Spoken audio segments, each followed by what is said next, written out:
Welcome students, welcome to my channel.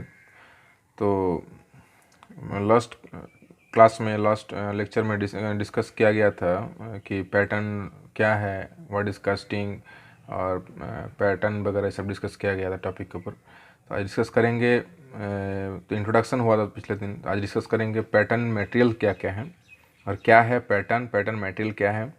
ठीक है, देखिए पैटर्न, सबसे पहले पैटर्न जो है कि आप कोई भी एक प्रोडक्ट बना रहे हैं, कोई भी प्रोडक्ट को कास्ट कर रहे हैं, तो प्रोडक्ट को कास्ट करने के लिए उसको शेप का कोई तो दूसरा एक मेटल चाहिए उसका शेप का। तो जैसे कि प्रोडक्ट को अगर बना रहे जो कि आपके पास है ही नहीं, तो उस शेप को लेने के लिए आपको कैविटी फॉर्म करना होगा उसके जैसा। ठीक है, तो उस कैविटी को फॉर्म करने के लिए जो मेटल चाहिए होता है, जो पैटर्न, जो छाँच चाहिए होता है, उसको पैटर्न बोलेंगे। ठीक है, मतलब जिसके मदद से एक मोल्ड तैयार किया जाता है। वो मोल्ड के अंदर एक सैंड मोल्ड तैयार किया जाता है। सैंड मोल्ड के अंदर वो पैटर्न को रखा जाता है, वो उस शेप में लाया जाता है। मोल्ड को पैटर्न के शेप में लाया जाता है। पैटर्न उसी को बोलेंगे, उसी चीज़ को बोलेंगे जिसके मदद से वो प्रोडक्ट को वो शेप देंगे जो शेप आपको चाहिए, या फिर जो शेप में वो प्रोडक्ट बनेगा। ठीक है, तो दैट इज़ पैटर्न। तो अभी जो डिस्कस करेंगे कि पैटर्न मटेरियल के लिए क्या क्या होना ज़रूरी है, क्या क्या रिक्वायरमेंट्स होता है। ठीक है, तो डिस्कस करने जाएंगे अभी। चलिए, तो सिलेक्शन ऑफ पैटर्न मटेरियल्स देखेंगे। ठीक है, तो the selection of pattern materials depends upon the following factors. ठीक है, तो कि कैसे किसी चीज़ के ऊपर डिपेंड करता है, वो सब चीज़ डिस्कस करेंगे। तो चलिए देखते हैं। एक नंबर में जैसे लिखा हुआ, देखिए, service requirement, that is quantity, quality and intricacy of casting. Okay, intricacy of casting, that is minimum thickness desired, degree of accuracy, finish required. Okay, तो जो सर्विस रिक्वायरमेंट का बात यहाँ पे किया जा रहा है कि क्वांटिटी कितना चाहिए, नंबर ऑफ प्रोडक्ट कितना चाहिए, क्वालिटी कितना होना चाहिए, सरफेस रफनेस कितना होना चाहिए, स्मूथनेस कितना होना चाहिए, फिनिशिंग कितना होना चाहिए, सब चीज़ इसमें इंक्लूडेड है। ठीक है, इंट्रिकेसी ऑफ द कास्टिंग कितना क्या कैसा है। ठीक है, कितना कोर्स है, कितना कोर प्रिंट्स उसमें होगा। ठीक है, फिर इंटरनल स्ट्रक्चर्स का क्या होगा, सब कुछ देखा जाता है। उसके बाद डिफाइन किया जाता है कि मेरा पैटर्न मटेरियल कैसा होगा और क्या होना चाहिए उसके लिए। पैटर्न मटेरियल वुड होना चाहिए, मेटल होना चाहिए, प्लास्टिक होना चाहिए। ओके, नेक्स्ट देखेंगे। जैसे उससे पहले जो ये टर्म था, डिग्री ऑफ एक्यूरेसी, एक्यूरेसी भी होना चाहिए। ठीक है, देखना चाहिए कि कौन सा पैटर्न से एक्यूरेट सरफेस मिलेगा, एक्यूरेसी आएगा, डिस्टोर्शन नहीं होगा। सब चीज़ नज़र रखते हुए पैटर्न मटेरियल को चुना जाता है। नेक्स्ट 2 नंबर में देखेंगे कि type of production of casting and the moulding process. Okay, production of का टाइप कैसा होगा।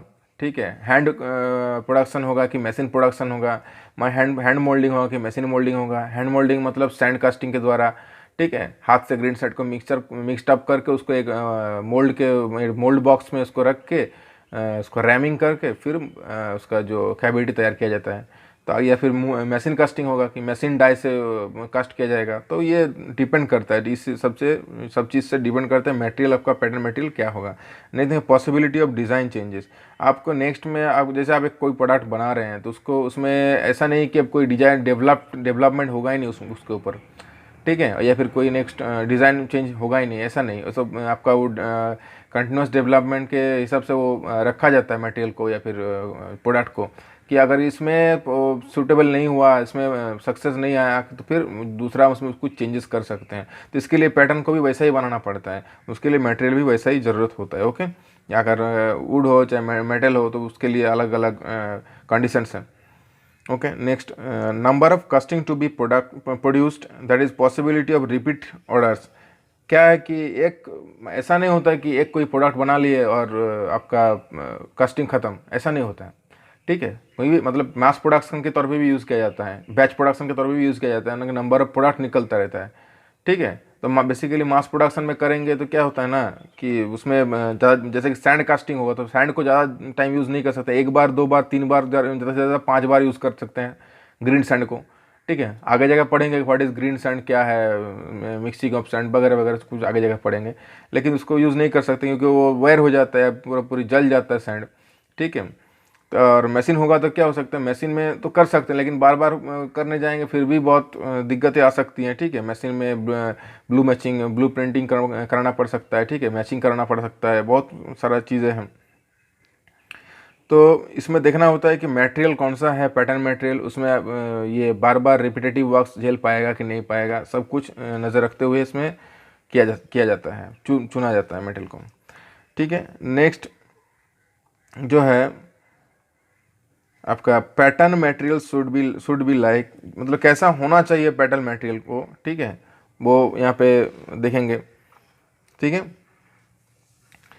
इजीली वर्क, ओके, यहाँ पे देख सकते हैं, देखिए एक नंबर में जो है easily work shaped and joint, मतलब ऐसा हो पैटर्न मटेरियल होना चाहिए कि वो इजीली उसमें काम कर सके, मैशनिंग प्रोसेस कर सके, कोई भी प्रोसेस से वो गुजर सके, शेप्ड सही से वो बनना चाहिए, सही शेप में होना चाहिए, ठीक है, इजीली वो सब बना पाए, शेप कोई भी शेप दे सके इजीली, ठीक है। और जॉइंट, कोई भी किसी से अगर फैब्रिकेटिंग करे तो इजीली जॉइंट हो जाए, ठीक है, और एडहेर हो जाए, ठीक है, एडहेसिवनेस उसका अच्छा होना चाहिए, ओके।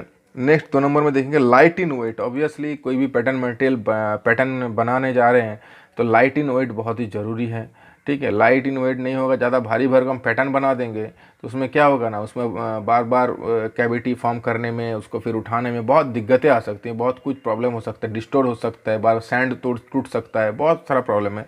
तो लाइट इन वेट होना बहुत ही ज़रूरी है। नेक्स्ट देखेंगे strong, hard and durable so that it resistant to wear and abrasion, corrosion, chemical reaction। तो ये सब चीज़ से ये रेजिस्ट करता है, ठीक है। पैटर्न ऐसा होना चाहिए पैटर्न को, ठीक है, ताकि इस सब चीज़ को रेजिस्ट कर पाए, स्ट्रांग हो, हार्ड हो, ठीक है, ड्यूरेबल मतलब ज़्यादा देर तक टिके, ज़्यादा टाइम तक टिके, ठीक है। और आप रेजिस्ट करें कैसे, वेयर मतलब जल जाना, ठीक है, हीट से जल जाना, एब्रेशन मतलब फ्रिक्शन, ठीक है, घर्षण से वो रेजिस्ट करे, कोरोजन मतलब जंग ना लगे या फिर कोई रस्ट ना पड़े, ठीक है, केमिकल रिएक्शन, कोई भी केमिकल से आके प्रभावित होके वो क्या हो सके, मतलब कोई चेंजेस ना हो प्रॉपर्टी में, तो ये भी ध्यान में रखना है, ये ऐसा होना चाहिए, ठीक है, मटेरियल। नेक्स्ट देखेंगे 4 नंबर में dimensionally stable in all situation. Pattern material ऐसा होना चाहिए कि डायमेंशनली वो स्टेबल रहे, सब जितना सिचुएशन आप ये कर रहे हैं, मतलब जाएगा, मतलब किया जाएगा, पार किया जाएगा उससे। मानिए कोई भी ज़्यादा हीट हो, ठीक है, रेजिस्टेंस टू वायरिंग ज़्यादा हो, वायरिंग मतलब जल जाना है, जहाँ मानिए कोई सैंड यूज़ कर रहे हैं, सैंड में क्या होता है, मोल्टेन मेटल को जब उसको पोर करना होता है तो बार बार यूज़ करेंगे, क्या होता है, वो जल जाता है सैंड और हीट बहुत हो जाता है, ठीक है, ब्लैक कलर का कलर आ जाता है, रंग आ जाता है उसमें। इसमें क्या होता है, उसमें अगर पैटर्न को बार बार यूज़ करेंगे तो फिर वो पैटर्न चलने लगता है। तो सब चीज़ सब जगह में स्टेबल होना चाहिए, डायमेंशन उसको चेंज अगर हो गया मतलब पैटर्न फेलियर हो गया, तो ये पॉइंट ये फिर ये आपका कंडीशन उसमें होना चाहिए या फिर स्पेशलिटी उसमें होना चाहिए। 5 नंबर में देखेंगे easily available at low cost. Easily available at low cost मतलब बाज़ार में अगर कोई पैटर्न आप खरीदने जा रहे हैं, बेसिकली ये सब आपको रेडीमेड मिलता है या फिर जो पैटर्न मेकर होता है वो बना लेता है, ठीक है। लेकिन ज़्यादातर अगर बाज़ार में खरीदने जाएंगे या फिर किसी पैटर्न मेकर से जब खरीदने जा रहे हैं, ठीक है, कोई कंपनी से आप बिलोंग्स करते हो, तो वो इजीली आपको लो कॉस्ट में मिले, ये होना चाहिए। नहीं तो फिर अगर ज़्यादा कॉस्ट हो जाएगा तो फिर कोई मतलब ही नहीं रहा, ठीक है, मतलब तो फिर लो कॉस्ट में अगर मिलेगा तो सही होता है। नेक्स्ट है 6 नंबर में रिपेयरेबल एंड रीयूज्ड। पैटर्न को ऐसा होना चाहिए कि वो अगर रिपेयर कर सके वो, ठीक है, ऐसा नहीं कि एक बार ब्रेकडाउन, एक बार ख़राब हो गया तो मतलब पूरी परमानेंटली गया, ऐसा नहीं होना चाहिए, उसको रिपेयर कर सकें एंड उसको रीयूज कर सकें, ओके। 7 नंबर में देखेंगे able to take good surface finish, ठीक है, मतलब पैटर्न जो बनना चाहिए ऐसा होना चाहिए कि उसमें सरफेस फिनिश बढ़िया मिले, जो surface finish off the casting आए या फिर जो सैंड रहे, कैविटी फॉर्म हो, ठीक है, जो कैविटी मेरा फॉर्म होगा, ठीक है, तो उस जो हम करने जा रहे हैं कैविटी फॉर्म, तो उसमें सरफेस फिनिश बढ़िया मिलना चाहिए, ठीक है। तो ये खासियत होना चाहिए पैटर्न में, ओके, ये पैटर्न मटेरियल में। तो हम आज डिस्कस कर लिए सिलेक्शन ऑफ पैटर्न मटेरियल्स क्या होना चाहिए, ठीक है, क्या क्या इसमें गुण रहना चाहिए, क्या क्या मतलब पॉजिटिव पॉइंट रहना चाहिए, ठीक है, और पैटर्न मटेरियल्स कैसा होना चाहिए, ओके। और सिलेक्शन कैसा करेंगे मटेरियल्स को ये देख लिया आप लोग, इसमें देख लीजिएगा, हम पीडीएफ करके इसको सेंड कर देंगे। और pattern material should be like, मतलब कैसे होना चाहिए पैटर्न मटेरियल्स वो इसमें डिस्कस कर दिए। आगे जाकर आप वीडियो देखिए, देख के उसके फिर कमेंट बॉक्स में कमेंट कीजिए। अगर सही लगे, इसमें अच्छा कुछ इम्प्रूव करना है, आपको लगे कि नहीं सर ऐसा होना चाहिए, तो आप ज़रूर कहिए, ठीक है। तो चलिए नेक्स्ट वीडियो लेके आते हैं नेक्स्ट क्लास में। Thank you.